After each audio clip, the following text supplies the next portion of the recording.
Bukek Xiansu. Audiobook novel silat. Cerita, Ho Ping Hu.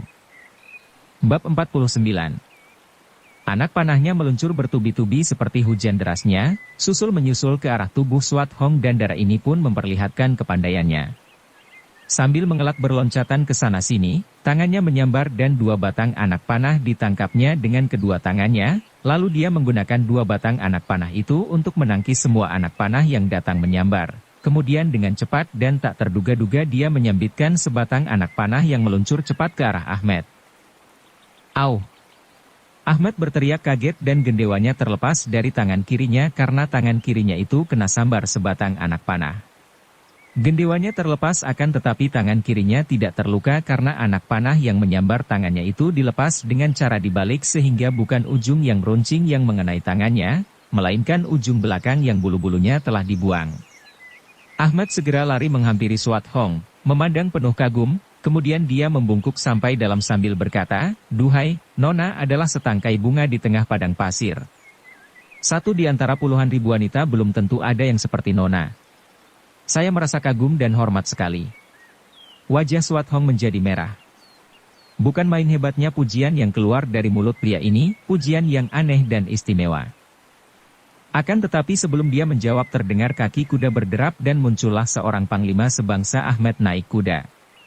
Usianya tentu sudah 40-an tahun, tinggi besar dan berwibawa, gagah dan juga tampan, akan tetapi begitu bertemu pandang, Swat Hong merasa tidak suka kepada panglima ini karena pandang mata itu seolah-olah hendak menelanjangi dan sinar mata orang itu seperti dapat menembus pakaiannya.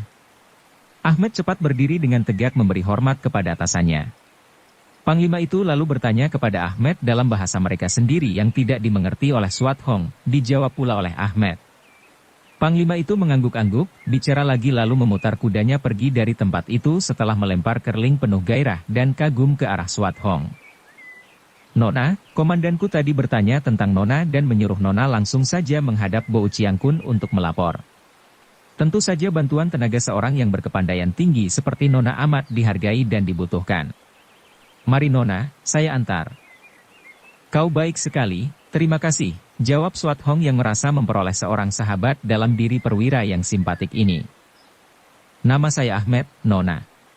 Swat Hong tersenyum, mengerti bahwa itulah cara yang sopan dari sahabat barunya untuk menanyakan namanya. "Dan namaku Han Swat Hong." Mereka memasuki sebuah bangunan besar dan di ruangan dalam, Ahmed membawa Swat Hong ke dalam sebuah kamar di mana duduk seorang tua berpakaian panglima perang. Orang ini berusia 50 tahun lebih, mukanya bulat dan matanya sipit menjadi agak lebar ketika dia memandang Swat Hong yang datang bersama Ahmed. Setelah memberi hormat, Ahmed berkata, "Nona Han Swat Hong ini ingin menjadi Sukarlawati." Aku sudah mendengar dari komandanmu. Kau boleh pergi meninggalkan Nona ini di sini," jawab Panglima Bou dengan sikap angkuh. Menyaksikan sikapnya ini saja Swat Hong sudah merasa kurang senang. Ahmed memberi hormat, melirik kepada Swat Hong lalu melangkah keluar dengan tegap. Setelah derap kaki Ahmed tidak terdengar lagi, kamar itu menjadi sunyi sekali biarpun di situ, selain Bo Chiang Kun dan Swat Hong, masih terdapat 4 orang pengawal yang berdiri di sudut kamar seperti arca. "Silahkan duduk, Nona." Suara Bo Chiang Kun berubah, tidak singkat dan keras seperti tadi, melainkan lunak dan manis. Hal ini membuat Swat Hong makin tidak senang lagi. Akan tetapi karena kedatangannya hendak membantu kerajaan melawan pemberontak, bukan hendak berhubungan dengan orang ini, dia tidak banyak cakap, lalu duduk. "Kami telah mendengar akan kelihayan Nona yang mendemonstrasikan kepandaian di luar tadi. Kebetulan sekali kedatangan Nona, karena Kaisar memang membutuhkan seorang pengawal wanita untuk menjaga keselamatan keluarga Kaisar. Oleh karena itu, harap Nona menanti di dalam pesanggerahan, kalau kesempatan sudah terbuka, kami akan mengantarkan Nona untuk menghadap Kaisar sendiri." Girang juga hati Swat Hong karena dia lebih senang untuk bekerja dekat dengan keluarga Kaisar daripada bekerja sama dengan para prajurit Kaisar itu. Pula, memang karena merasa bahwa ayahnya adalah masih sedarah dengan keluarga Kaisar maka dia berkeinginan membantu keluarga Kaisar. Maka pekerjaan menjadi pengawal untuk melindungi keselamatan keluarga Kaisar amatlah cocok baginya. "Baik, saya akan menanti," jawabnya. Setelah mencatatkan nama Swat Hong, Bo Chiang-kun sendiri lalu mengantarkan darah itu pergi ke pesanggerahan, yaitu sebuah bangunan yang terpencil, berada di pinggir gunung, bangunan yang bentuknya indah dan mungil.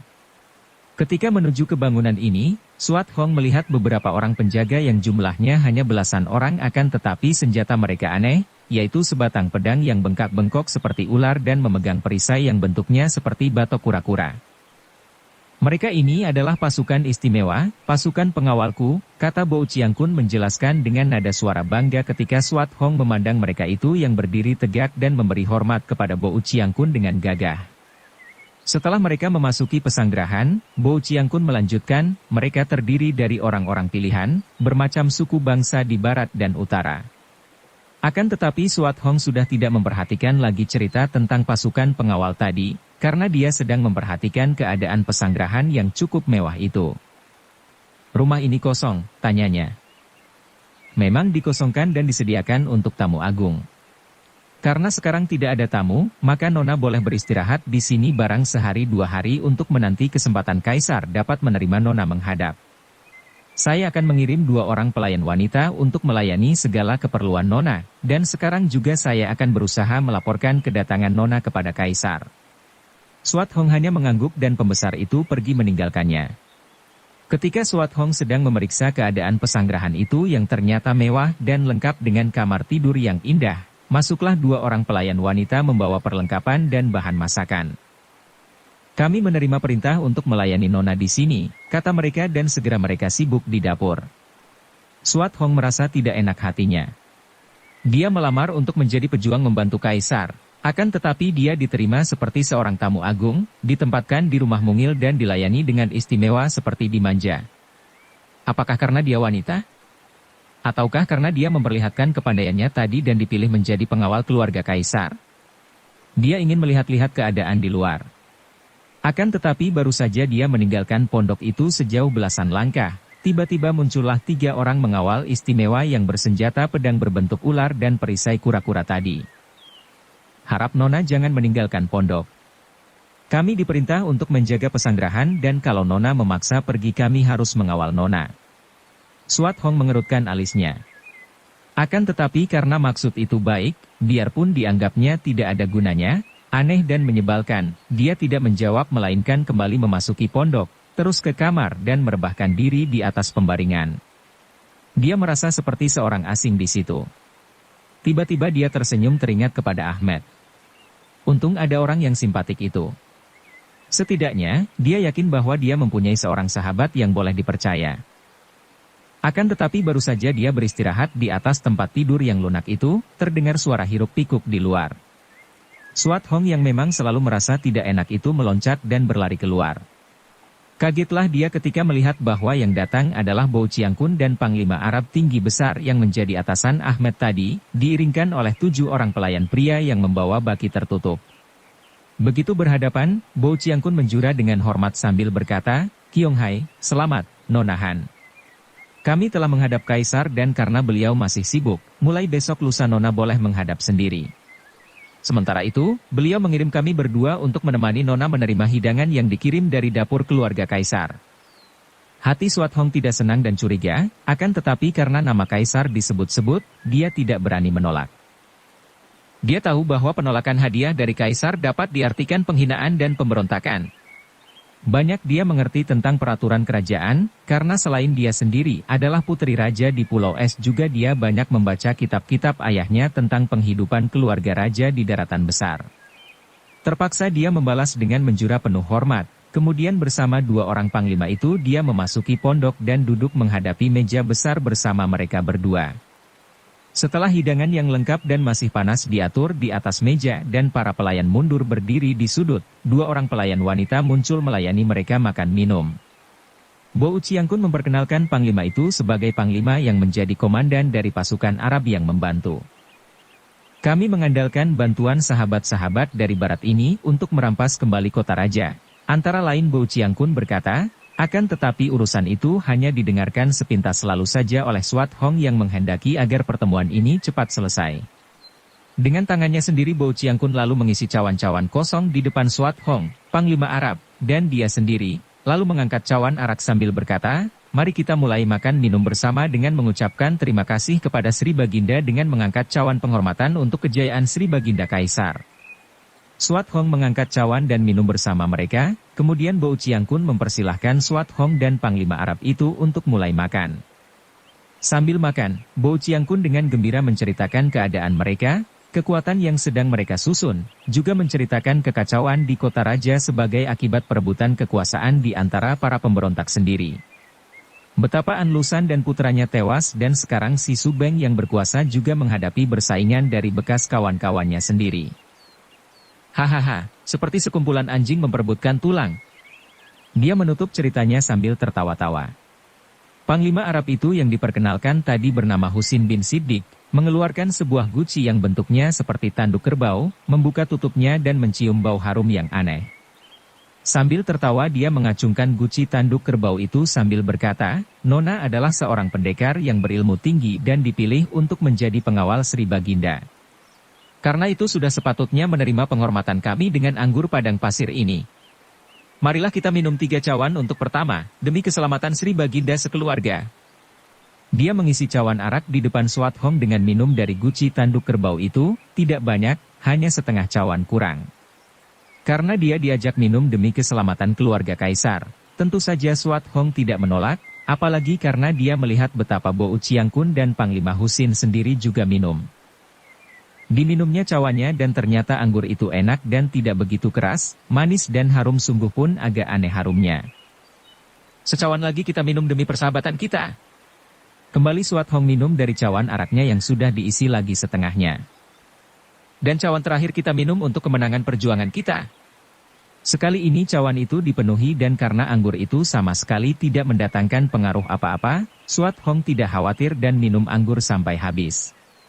Panglima Husin dan Bo Chiang Kun tertawa girang dan melanjutkan makan minum sepuas-puasnya.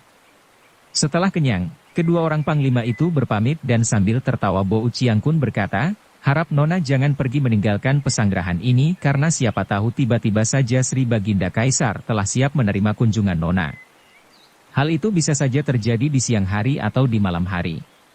Sebaiknya kalau Nona mengasuh saja dalam pesanggrahan dan sewaktu-waktu, kalau Sri Baginda menghendaki, aku sendiri atau Panglima Husin yang akan datang menjemput Nona. Swat Hong mengangguk dan setelah 2 orang panglima itu pergi dan meja dibersihkan lalu ditinggal pergi oleh para pelayan, dia lalu minta kepada wanita pelayan untuk menyediakan air.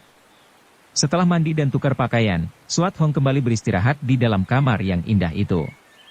Berada di dalam kamar ini teringatlah dia akan kamarnya sendiri di Pulau Es, kamar yang lebih indah dan lebih menyenangkan lagi. Dia menutup mulut dengan tangan dan menguap. Goyang-goyang kepalanya. Mengapa dia begini mengantuk? Dia menguap lagi. Bukan main. Rasa kantuk sukar dipertahankannya lagi. Aneh sekali. Hari baru menjelang senja, belum malam. Pula habis makan dan mandi, mana bisa mengantuk? Kembali dia menguap dan Swat Hong meloncat bangun, duduk sambil memegangi kedua pelipisnya. Ini tidak wajar, pikirnya. Rasa kantuk yang amat hebat dan terbayanglah wajah Panglima Husin yang mengajaknya minum sampai 3 kali, kemudian terbayanglah dan terdengar lagi kata-kata Bo Chiang Kun yang menyatakan bahwa kalau Kaisar menghendaki, sewaktu-waktu dia atau Panglima Husin akan datang menjenguknya.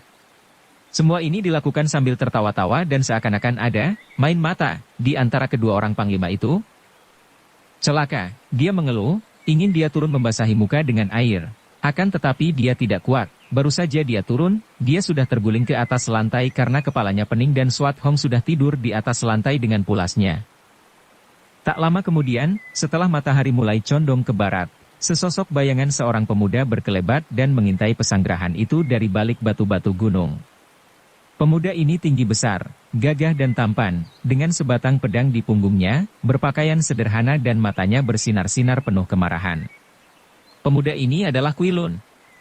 Bagaimana dia dapat datang di tempat jauh itu?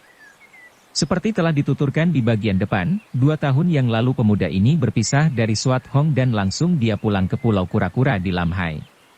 Tepat seperti dugaannya semula, gurunya, Lam Hai Sengjin, terheran-heran dan kagum mendengar penuturan muridnya terutama pengalaman muridnya yang bertemu dan bersahabat dengan penghuni Pulau Es.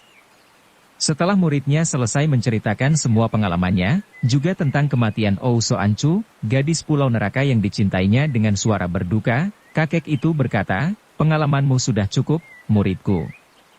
Sekarang biarlah aku memperdalam ilmumu dan menerima sisa-sisa dari semua kepandaianku. Setelah itu, berangkatlah kau lagi ke daratan besar. Negara sedang kacau balau dilanda oleh para pemberontak. Tenagamu dibutuhkan.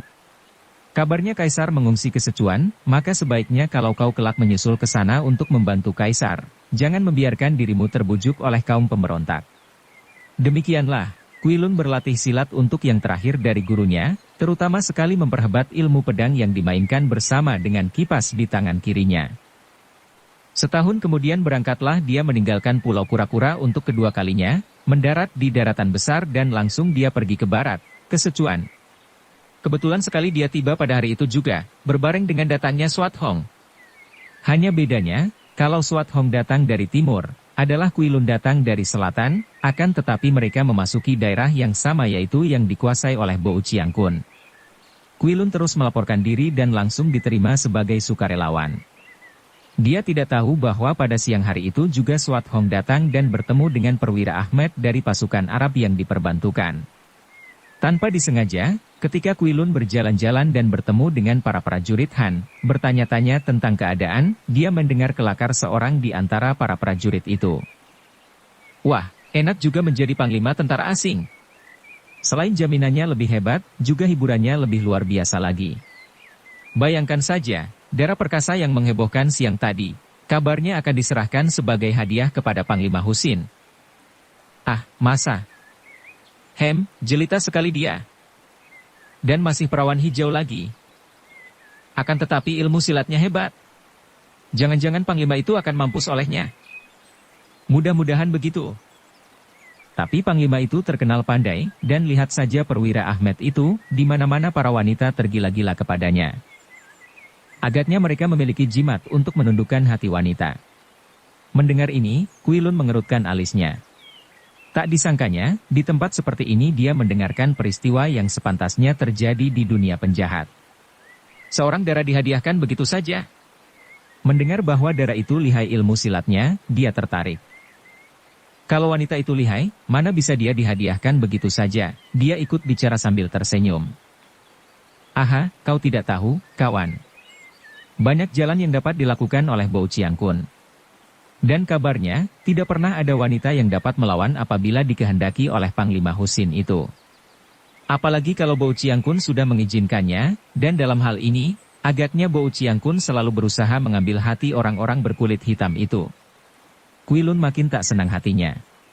Dia mendengarkan dengan teliti dan akhirnya memperoleh keterangan bahwa dara yang hendak dihadiahkan itu kabarnya telah dikurung di dalam pesanggrahan, yaitu rumah kecil terpencil yang oleh para prajurit diberi nama tempat penjagalan perawan. Semenjak kecil Suhu menanamkan sifat pendekar, membela keadilan dan kebenaran kepadaku. Kuilun berpikir, biarpun sekarang aku menjadi seorang pejuang, tetap aku harus menentang kejahatan, dari siapapun juga datangnya. Dengan pikiran ini, Kuilun mulai melakukan penyelidikan dan pada sore hari itu dia sudah mendekati rumah pesanggrahan itu dan menyelinap untuk menyelidiki dari jarak dekat, kalau mungkin memasuki rumah itu dan menolong si gadis yang hendak dijadikan korban. Melihat betapa di 4 penjuru terdapat 4 orang penjaga yang selalu melakukan perondaan mengelilingi pesanggrahan itu, Kuilun bersembunyi dan mengintai. Penjaga-penjaga yang memegang pedang ular dan perisai kura-kura itu kelihatannya bukan penjaga-penjaga sembarangan. Dia harus menanti sampai malam tiba, barulah ada harapan baginya untuk dapat memasuki pesanggrahan itu tanpa diketahui orang. Asal saja dia tidak terlambat, pikirnya. Akan tetapi, tiba-tiba dia melihat seorang perwira Arab yang berkumis rapi datang menghampiri pesanggrahan itu. 4 orang penjaga menghadangnya, mereka bercakap-cakap dan perwira itu dibiarkan oleh para penjaga memasuki pesanggrahan. Ini agaknya pembesar yang dihadiahi, gadis itu, pikir Kuilun dengan marah sekali. Kalau dia harus menanti lebih lama lagi, mungkin dia akan terlambat. Kebetulan sekali terdapat seorang penjaga meroda di dekat tempat dia bersembunyi, keparat busuk. Kuilun berseru marah dan dia meloncat dari tempat sembunyinya. Penjaga itu terkejut cepat menarik perisai kura-kura di depan dadanya dan mengangkat pedangnya, siap untuk menyerang. "Haid!" Tubuh Quilun yang loncat ke atas itu langsung menendang dengan tumit kaki kanan di depan. Bres! Perisai kura-kura itu ternyata kuat menahan tendangan Quilun, akan tetapi pemegangnya terdorong dan terjengkang bergulingan. Mendengar suara berisik ini, berdatanganlah para penjaga lain dan dalam waktu sebentar saja Quilun terpaksa harus mencabut pedang dan kipasnya, mengamuk dikepung oleh belasan orang penjaga yang bersenjata pedang ular dan perisai kukira-kura itu. Sementara itu, perwira berkumis yang bukan lain adalah perwira Ahmed tadi. Setelah berhasil meyakinkan para penjaga bahwa dia datang untuk memeriksa apakah darah itu masih berada di pesanggrahan, terkejut mendengar ribut-ribut dan ketika dia menengok, dia melihat seorang pemuda perkasa sedang dikepung para penjaga. Perwira yang cerdik ini menduga bahwa tentu pemuda itu datang untuk menolong Suat Hong, maka dia bergegas memasuki rumah itu. Dua orang pelayan wanita dibentaknya untuk minggir. Aku harus menjaga dia, ada orang jahat datang. Didorongnya daun pintu kamar dan cepat ditutupnya dari dalam. Melihat Suat Hong rebah terlentang dan tidur pulas di atas lantai, Ahmed cepat berlutut dan mengeluarkan sebuah botol hijau dari sakunya. Benar jahat.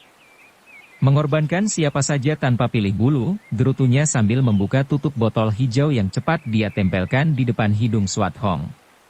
Tak lama kemudian darah itu terbangun, mengeluh dan merintih. Aduh! Pening kepalaku. Hus! Nona Suat Hong, sadarlah, aku datang menolongmu. Ahmed mengguncang-guncang darah itu. Suat Hong membuka matanya dan terkejut melihat Ahmed berlutut di dekatnya. Lekas kau cium ini. Ahmed kembali mendekatkan botol di depan hidung Suat Hong. Gadis itu memang sudah mempunyai kesan baik terhadap diri Ahmed, maka dia tidak membantah dan disedotnya botol itu. Tercium bau keras dan dia tersedak lalu berbangkis. Apa yang terjadi? Suat Hong bertanya, kepalanya masih agak pening. Lekas kau telan ini. Ahmed memberikan sebutir pil hitam. Engkau telah terkena racun hasyis yang dicampurkan di dalam anggur. Ini obat penawarnya. Teringatlah Suat Hong dan tahulah dia mengapa dia tertidur di lantai. Tanpa bertanya lagi dia lalu menelan pel kecil itu dan benar saja, peningnya hilang dan pikirannya terang kembali. Nona, aku mendengar bahwa siang tadi kau dijamu oleh mereka. Tahulah aku bahwa kau tentu diberi anggur bercampur hasyis. Lekas kau keluar, di luar sedang terjadi pertempuran. Seorang pemuda agaknya datang hendak menolongmu, dia bersenjata pedang dan kipas. Quilun! Suat Hong berseru kaget, menyambar pedangnya di atas meja dan hendak lari keluar. Nanti dulu, Nona. Suat Hong berhenti. Kau baik sekali, saudara Ahmed. Aku berterima kasih kepadamu. Bukan itu. Kau harus lukai aku dengan pedang itu. Kalau tidak, aku akan dihukum mati sebagai pengkhianat. Barulah sadar Suat Hong betapa perwira ini telah menolongnya dengan taruhan nyawa sendiri. Kau adalah seorang yang amat baik, bagaimana mungkin aku tega untuk melukaimu? Kau sahabatku. Dan ternyata di segala bangsa, ada saja manusianya yang jahat dan baik, tidak ada bedanya dengan bangsa lain. Aku mengerti maksudmu, saudara Ahmed, nah, biar kurobohkan kau dengan totokan. Suat Hong bergerak cepat sekali, dan tahu-tahu dua jalan darah di tubuh Ahmed telah ditotoknya dan perwira itu terguling roboh dan tak mampu bergerak karena kaki tangannya menjadi lumpuh, tubuhnya lemas tak mampu bergerak. Suat Hong cepat menyambar botol dan sisa obat penawar, memasukkannya di dalam sakunya, kemudian dia menendang meja kursi sampai terpelanting ke kanan-kiri sehingga menimbulkan kesan seolah-olah di kamar itu telah terjadi pertempuran, mencabut pedang dari pinggang Ahmed dan melemparkan pedang di lantai, kemudian dia memegang tangan Ahmed dan berkata, suaranya terharu, "Selamat tinggal, saudara Ahmed. Sekali lagi terima kasih dan kita takkan bertemu kembali." Hanya dengan bibir dan pandang matanya saja Ahmed tersenyum penuh kagum, mulutnya hanya dapat berkata, "Kau setangkai bunga di padang pasir." Suat Hong melompat dan berlari keluar. Dua orang pelayan wanita yang lari mendatangi dia tendang terguling dan menjerit-jerit, kemudian dia terus lari keluar. Heran juga ketika dia melihat bahwa dugaannya tadi benar ketika mendengar penuturan Ahmed tentang seorang pemuda bersenjata kipas dan pedang.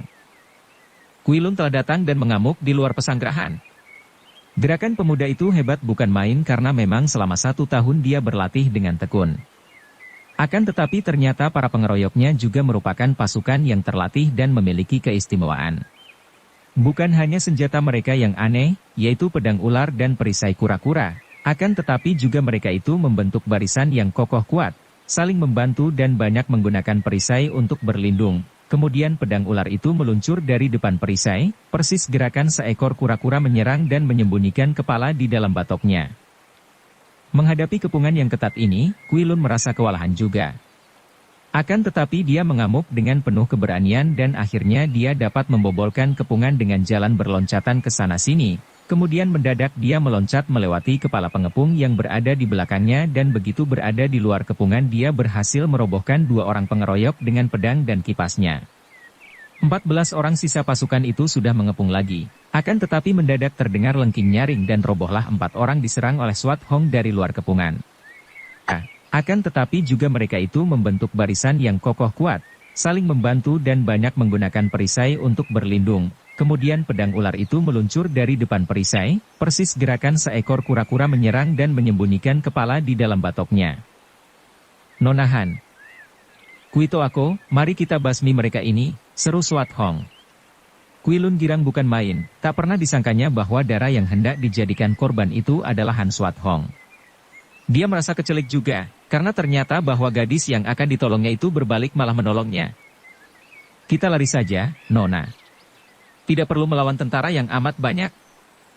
Tidak, aku harus bunuh dulu si keparat Shibo. Pada saat itu terdengar suara hiruk pikuk dan berbondong-bondong datanglah pasukan besar dipimpin oleh Bo Chiangkun sendiri. Melihat Bo Chiangkun, Swat Hong menjadi marah sekali. Dari mulutnya terdengar suara melengking nyaring dan tubuhnya melesat seperti terbang cepatnya, pedangnya menyambar sebagai sinar kilat ke arah Bo Chiangkun. Panglima ini terkejut, menggerakkan pedang menangkis. Terdengar suara berdencing nyaring dan pedang di tangan Panglima itu patah disusul robohnya tubuhnya yang berkelojotan karena ternyata lehernya hampir putus terbabat pedang di tangan Swat Hong. Nona, jangan. Quilun lari mendekat dan mereka sudah dikepung oleh ratusan orang prajurit yang menjadi bengong menyaksikan kematian komandan mereka secara yang sama sekali tidak disangka-sangka itu. Semua orang menduga bahwa tentu Nona yang tadinya melamar sebagai sukarelawati dan pemuda yang menjadi sukarelawan ini tentulah mata-mata dari pihak pemberontak. Tangkap mata-mata. Bunuh mereka. Tahan semua senjata. Quilun berteriak dan suaranya mengatasi semua keributan itu, semua orang menahan senjata dan memandang kepada pemuda itu dengan marah. Mau bicara apa lagi mata-mata yang sudah membunuh komandan mereka ini? Saudara-saudara sekalian. Kami berdua bukan mata-mata pemberontak, sama sekali bukan.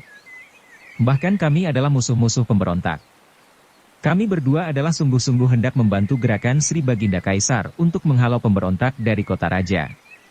Akan tetapi celakanya, Nona Han Swat Hong yang beriktikat baik ini dicurangi oleh Bo Chiangkun. Sukarlawati yang gagah perkasa ini, yang akan dapat membantu banyak sekali kepada Sri Baginda, oleh Bo Chiangkun hendak dikorbankan sebagai hadiah kepada Panglima Arab untuk diperkosa. Tentu saja kami melawan kejahatan ini. Tangkap. Bunuh. Dia telah membunuh Bo Chiangkun. Jangan percaya hasutan mulut mata-mata pemberontak. Kini tempat itu penuh dengan prajurit, tidak hanya ratusan, bahkan ribuan banyaknya. Mereka sudah marah semua karena biarpun di antara mereka ada yang dapat memaklumi kebenaran ucapan Quilun, namun kenyataan dibunuhnya Bo Chiangkun tentu saja menggegerkan dan mengacaukan mereka. Bersambung ke bab 50. Dukung kami dengan subscribe, follow, like, komen dan share. Terima kasih.